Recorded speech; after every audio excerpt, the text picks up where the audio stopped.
So hello, everyone. Welcome to the Blessed channel. My name is Asti Chandrakar.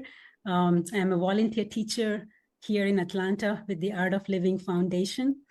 And I have this privilege and honor to introduce you to full-time Art of Living faculty, John Osborne.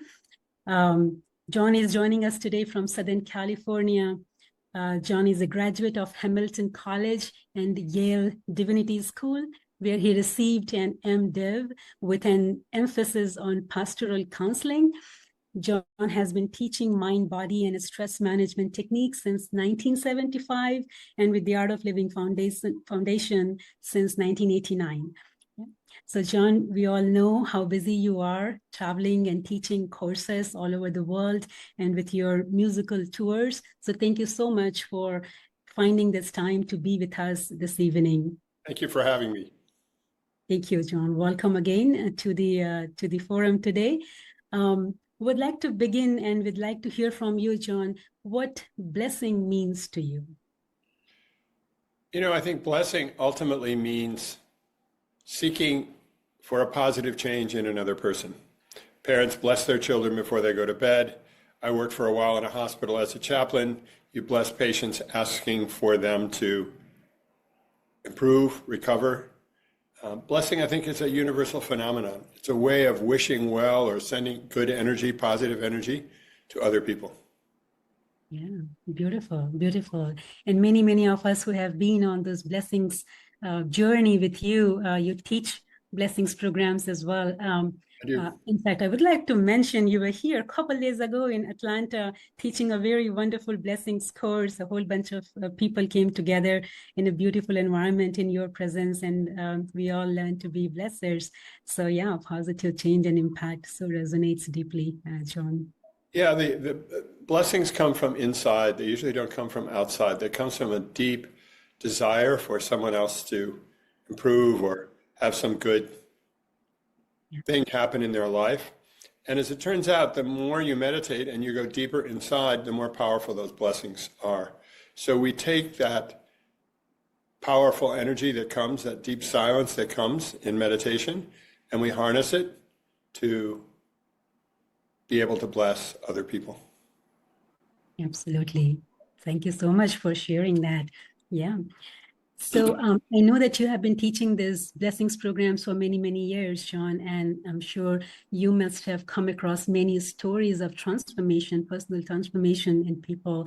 Would you like to share some of those with us? I can share one, which was one of the first times that I blessed someone after I learned to bless in this particular fashion.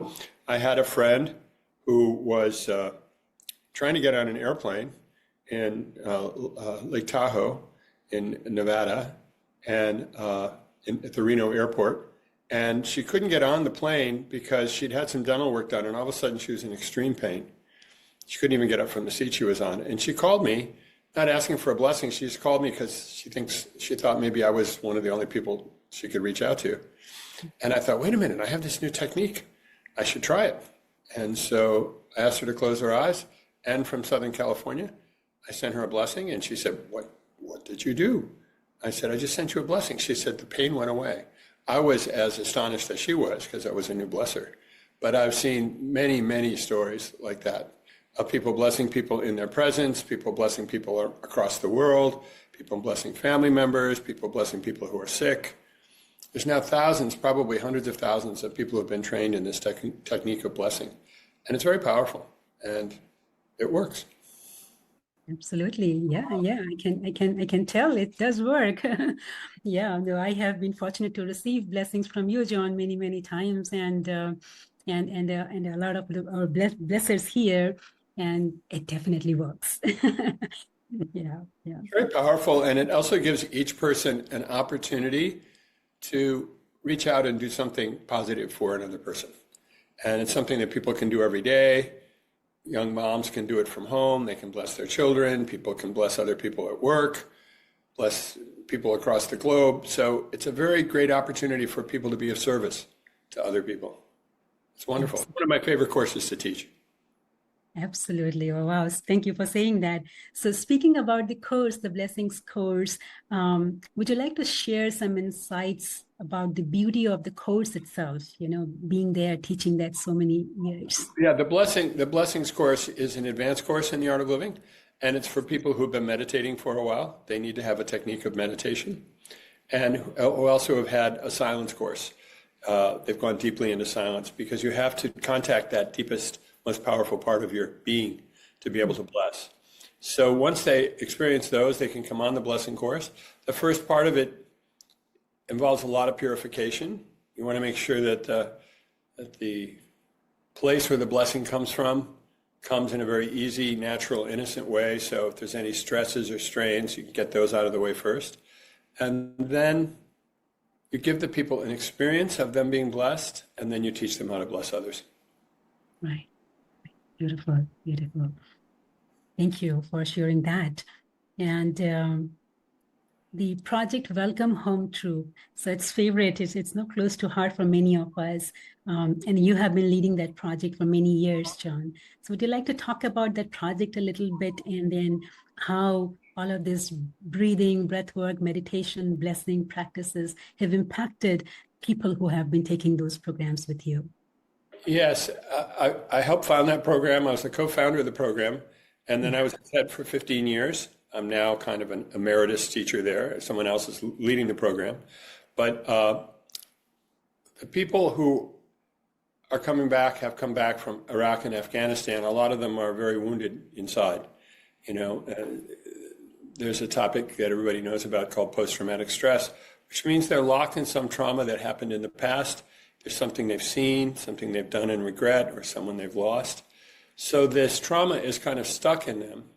And a combination of the breathing that we do, the sky breathing, and also meditation, and also sometimes the blessings, releases that trauma, allows them to be in the present moment, and sends them on a healing journal. It's just wonderful. Absolutely, absolutely. Do you have any numbers that you remember, like, how many of our veterans we have taught so far in this program? I know it's thousands. I don't have the current numbers because someone else is managing those numbers now, but the thousands and thousands, we can say that. Absolutely. Yeah, yeah.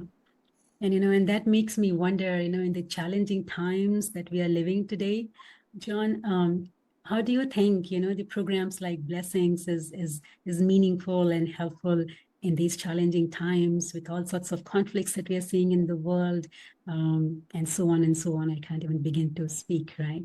So, Yeah, people's minds are moving very fast from past to future. There's a lot of anxiety and a lot of worry in the world right now because of certain economic realities, certain political realities.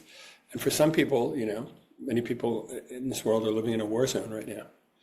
Actually, beginnings of the blessing technique came out of a lot of suffering from the tsunami. And the founder of the Art of Living, Sri Sri Ravi Shankar, developed a technique that would allow anyone to become a blesser to help people who are suffering a lot. And so that's where the technique got started.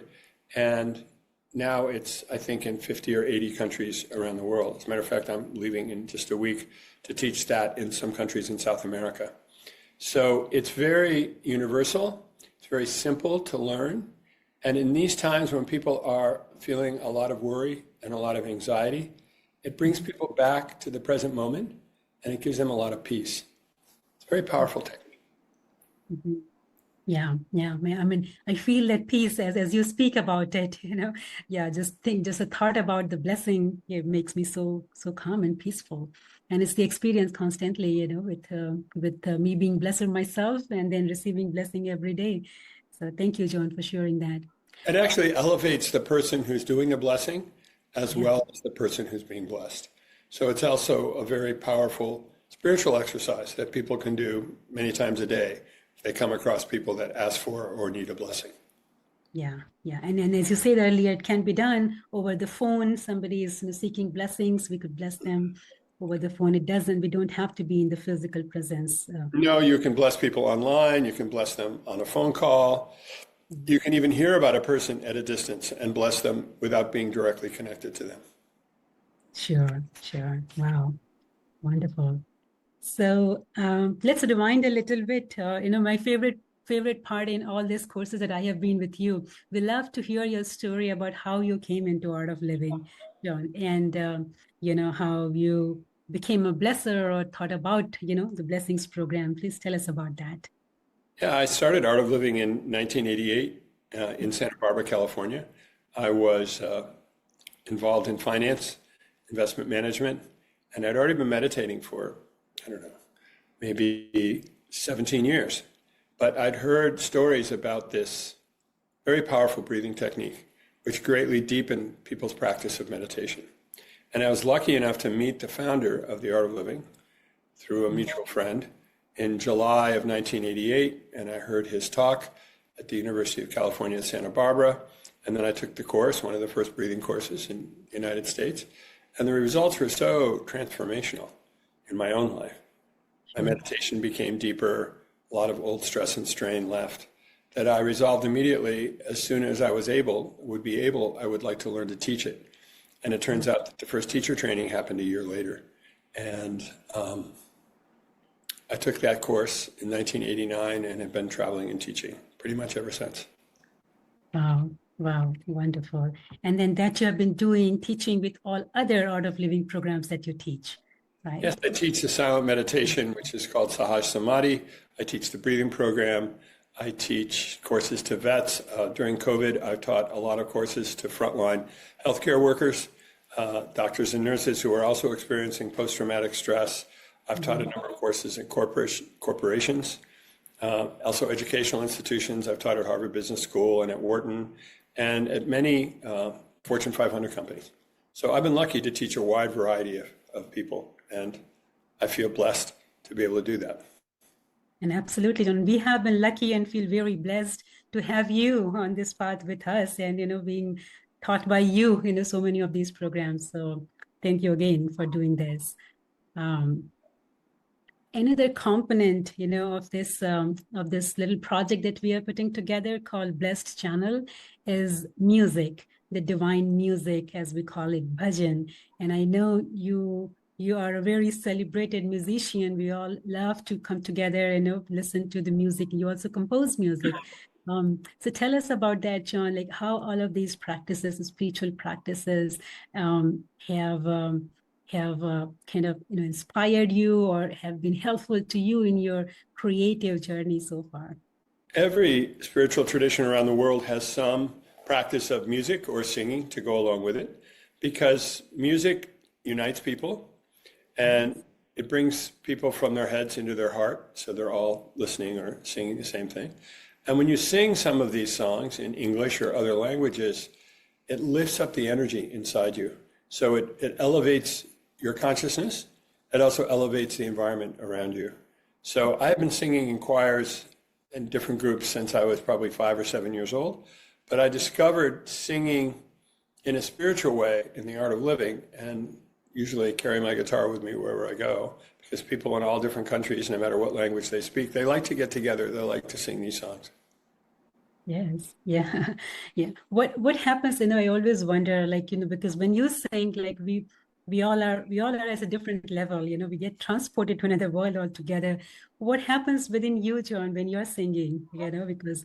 Well, it's a very interesting question you ask, because I had experience when I was traveling in India of singing for 3 nights in Kerala, which is in southern India, for about 1 million people. So one of those nights, there was maybe 400,000 people there.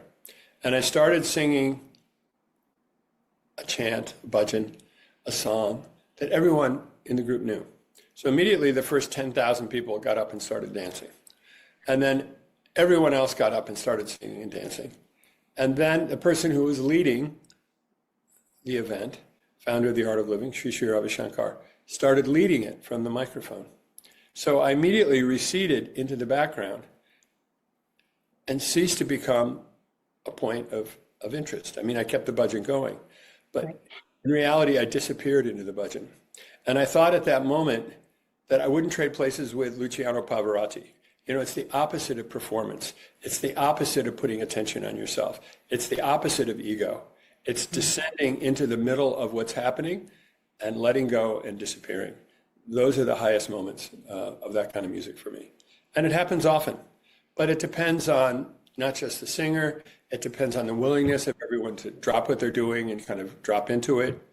And sometimes we're singing in ancient languages like Hebrew or Sanskrit or Latin. The older the language, the more powerful these sounds are that are made. You know, you can hear something called Salve Regina, which is a song that's sung by Catholic Christians at the end of the night before they go to sleep. You don't have to learn a word of Latin, but if you close your eyes, you'll feel what the song is attempting to convey. Same thing with different songs in Hebrew. Shalom, shalom, havarim means peace to you. And certain Hebrew groups will sing that to each other in a circle. Shalom, havarim, shalom, havarim, shalom, shalom. I wish you peace. You just hear that word shalom, it has an effect. And similarly with Sanskrit words, it's the most ancient language, and some of those sounds are some of the most powerful sounds that you can sing anywhere in the world. Right. And then we don't have to necessarily understand the meaning of those words and even those lyrics, right? It's just the music. It's just the vibrations, as you said, that takes over. And yeah, when I was singing that Salve Regina in a monastic setting, Christian monastic setting, I could see groups coming into the guest chapel. They hadn't the slightest idea what those words mean, but they just closed their eyes and they just dropped into the deepest place just through the power of the music. Right. Beautiful, beautiful. Yeah.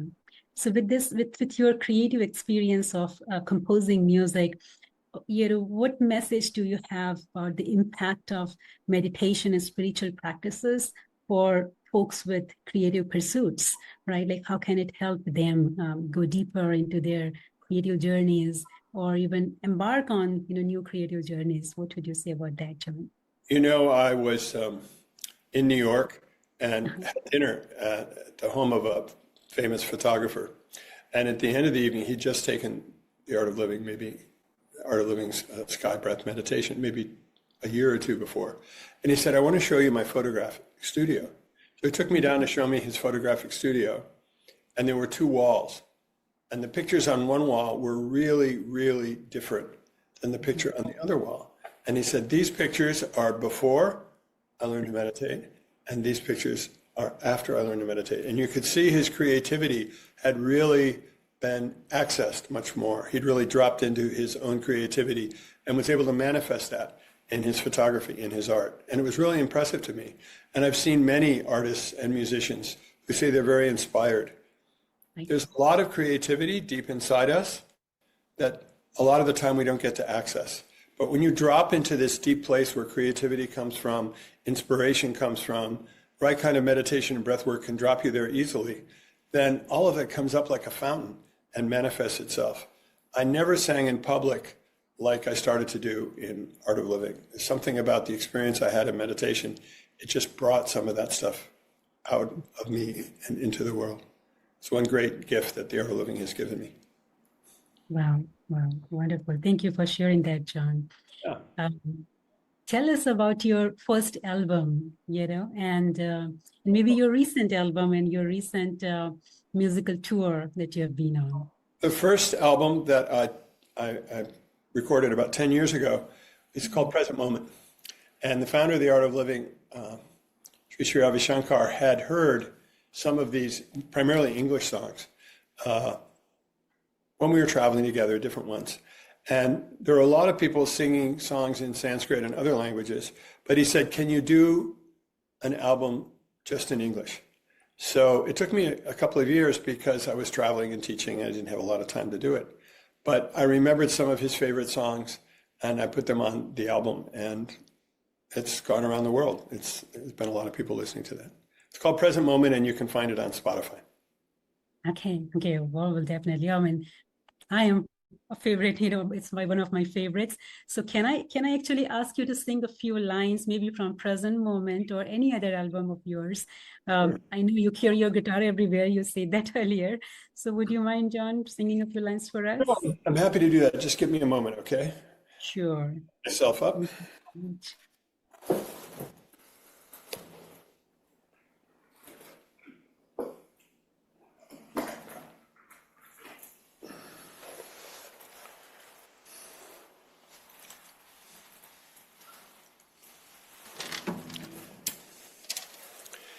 This is a song, it's not on that album. I'll sing a song on that album, but this is a song I've started to sing. I hadn't sung it or known about it for about 20, 25 years. It was written by a very famous, prolific Art of Living singer named Divya Prabha, who recently passed away. And many of these gems, which came out of very early times in the Art of Living, when the Art of Living was just getting started and people were writing songs, are now being recovered and restored. So this is the next one that I want to record. And it talks about how spiritual knowledge is passed down mostly from heart to heart, generation after generation. Sometimes it's lost and then people come in and bring it back.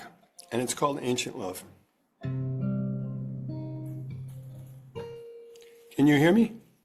Yes, absolutely. And that you just say that it brought a smile on my face because we have heard you sing Ancient Love and found ourselves getting lost in that beautiful music. So can't wait for it, John. Go ahead. Let's see if it comes through on the internet.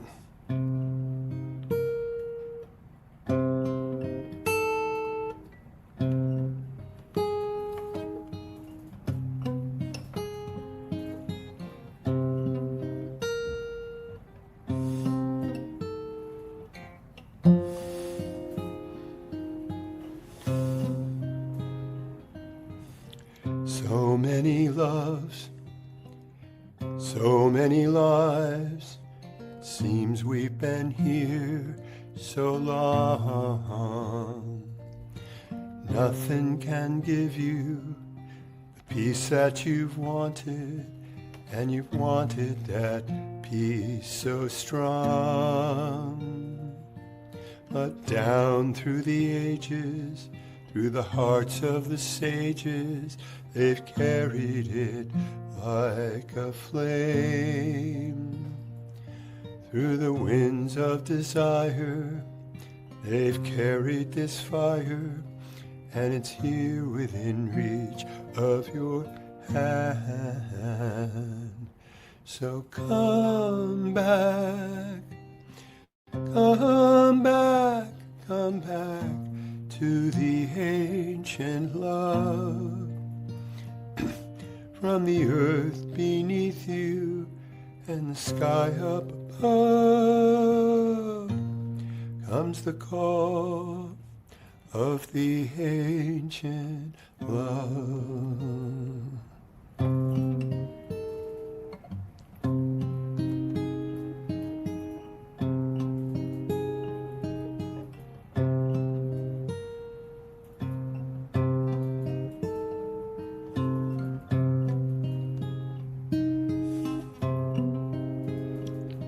So offer your troubles to the light. It's always the darkest at the end of the night.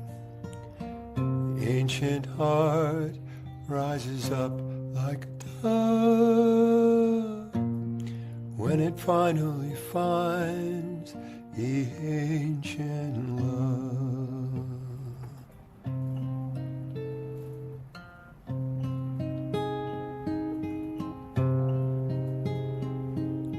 So many loves, so many lives, it seems we've been here so long, and nothing can give you the peace that you've wanted, and you've wanted that peace so strong. But down through the ages, in the hearts of the sages, they've carried it like a flame. Through the winds of desire, they've carried this fire, and it's here within reach of your hand. So come home, come home, come home to the ancient love. From the earth beneath you to the sky up above comes the call of the ancient love.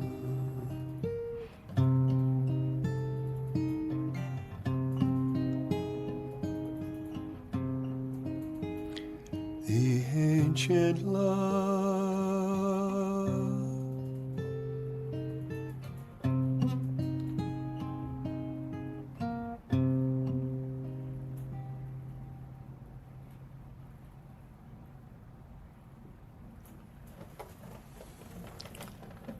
Beautiful, John. Thank you so, so much. That was so lovely. All right. So thank you so much, John, here for spending this precious time with us today. Thank you so much for teaching so many Art of Living courses and inspiring us in so many beautiful ways every single day. Thank you for all the talents that you bring to the foundation, to our courses, and the grace and beauty and a lot of love and blessings that you bring to all of us. Can't thank you enough, and can't wait to have you back on our channel, the Blessed channel, and then hopefully back in Atlanta soon. Thanks very much, Asti. Nice to be with you. Thank you very much, John.